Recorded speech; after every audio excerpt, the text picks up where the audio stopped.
here on Long Shots. Brady, Kannon, and Wes Reynolds with you from the South Point Hotel, Casino, and Spa in fabulous Las Vegas, Nevada. It's the point of the show we've all been waiting for, our plays for the first major in over a year. It's the PGA Championship, and we all have a lot of plays. We're getting in, digging in deep this week for a major championship, Wes, and we will start with Matt Euman's plays. He is fresh off of the win with Justin Thomas at the WGC in Memphis. He is going to ride Brooks Koepka, who was the biggest guy threatening Justin Thomas last week. Played very well in his return to the WGC Memphis, where he was the defending champ there. He's a two-time defending champ here at the PGA Championship. He's on Xander Schauffele. I think we all share that sentiment. He's on Webb Simpson. Now, Matt got a really good number on Webb. He bet this a long time ago at 40-1. He's going to jump on that train with Daniel Berger. Hard to argue with how he's playing lately. Jason Day, again, Alan Shipnuck mentioned the 3 top 10s in a row. Jason Day becoming a popular selection this week. Jordan Spieth, who has typically played well in Northern California, has a win at Pebble. Matthew Fitzpatrick, who has been outstanding the last couple of weeks on tour. And then Gary Woodland, of course, who Matt witnessed win the U.S. Open at Pebble Beach last year. Yeah, and I mentioned earlier, top 50 players have won 32 straight majors, and that whole list is in the top 50 that Matt has this week, so I can't really argue. Just to add on Jeff Sherman, our guest in the previous segment, we unfortunately ran up against it. In terms of the type of bets that they're receiving, Xander Schauffele, the #1 ticket guy over at Westgate, seeing a lot of tickets. Brooks Koepka, Matt's top choice, or his shorter price there at 12-1, one of the top 5 in tickets and money, both at Westgate Superbook USA. So Justin Thomas, same thing. 3rd in tickets, 2nd in money. So the premium players are going to take bets here. And look, Justin Thomas and Brooks Koepka are the last 2 guys to win Wanamaker trophies. They're nobody's won a PGA besides those 2 men since 2016. That was Jimmy Walker at Baltusrol. So I can't really argue. The one thing I do want to point out about Webb Simpson, I'm going to refer back to Alan Shipnuck earlier in the segment, who said he might be a little bit against him this week. Another reason why you may be against him this week is Paul Tesori, who is Webb Simpson's caddy, and he's one of the best caddies on the PGA Tour, staying home this week. He's got back and hip injuries, and Webb is a good player, and I respect his talent, but he relies on the caddy a lot. He is not like a Dustin Johnson who's got his brother on the bag, where it's just like, okay, go up there and hit it and don't even think. You know, just rip a shot off. You know, don't think about it or don't analyze it too much. Webb is one of the more analytical guys, so that was the only one I was down on. Looking at some of those plays, I actually have a couple common plays there as well. Matt Fitzpatrick, I thought about adding, but the thing about Fitz, he finished 9 under par last week in Memphis.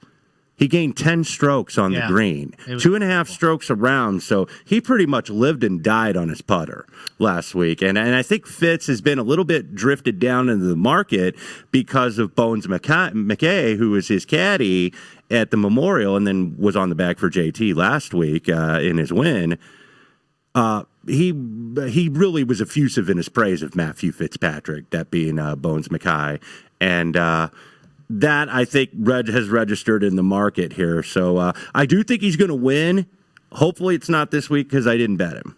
I actually did take a stab with Matthew Fitzpatrick, and I think a lot of the value's been sucked out of this guy. I don't necessarily recommend betting him now. You'll find him as low as maybe 40 or 45-1, maybe a 50 out there. But like Jeff Sherman, I actually bet him over the weekend when he was showing some success in Memphis. I got him at 80-1. Pretty darn good ball striker, good on the par 4 scoring, and you mentioned his putting. He is maybe the best putter in the world right now.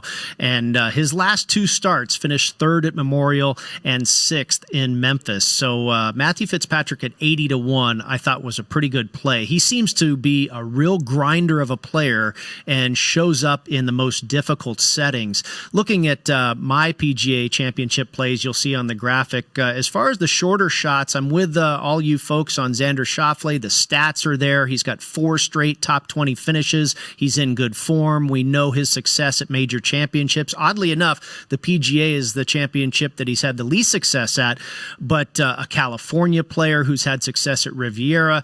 Dustin Johnson, I mentioned this earlier. I think it's a possible buy low spot on DJ, and this number you can get on him now, probably a minimum of 20-1, and maybe as high as 25. He loves the bent grass and POA. Yeah. And that's one of the reasons I took him at the Travelers, and it ended up paying dividends.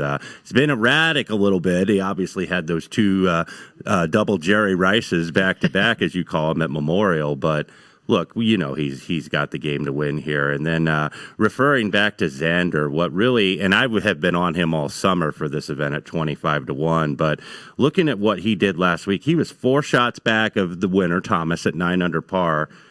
What's most impressive about that, 74th out of 78 players in the field last week for strokes gained approach. He was terrible with the irons, and he's usually a lot better with the irons, losing 5.6 strokes for total for the tournament. If he's at net zero, he's probably in contention. So that's why I think Xander is very popular this week. But look, I'm going to stick to my guns. Like Cornelius brothers say, it's too late to turn back now.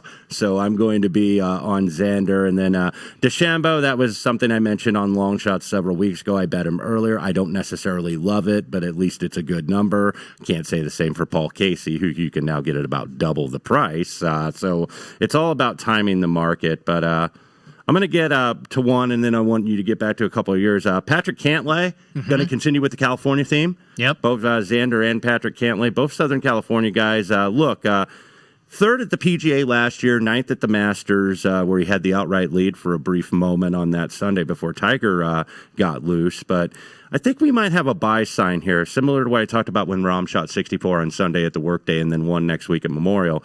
Cantlay shot 8 under on the weekend. He only finished tied for 35th, but he was 8 under on the weekend. That was 4th best in the field. I think only JT, Tom Lewis, and I think maybe Abraham Answer were better. But top 10 in approach and strokes gained tee to green. So Cantlay is a guy I played. Matsuyama, just hoping that the wind picks up. I think he's a very good player in the wind, as is Jason Day.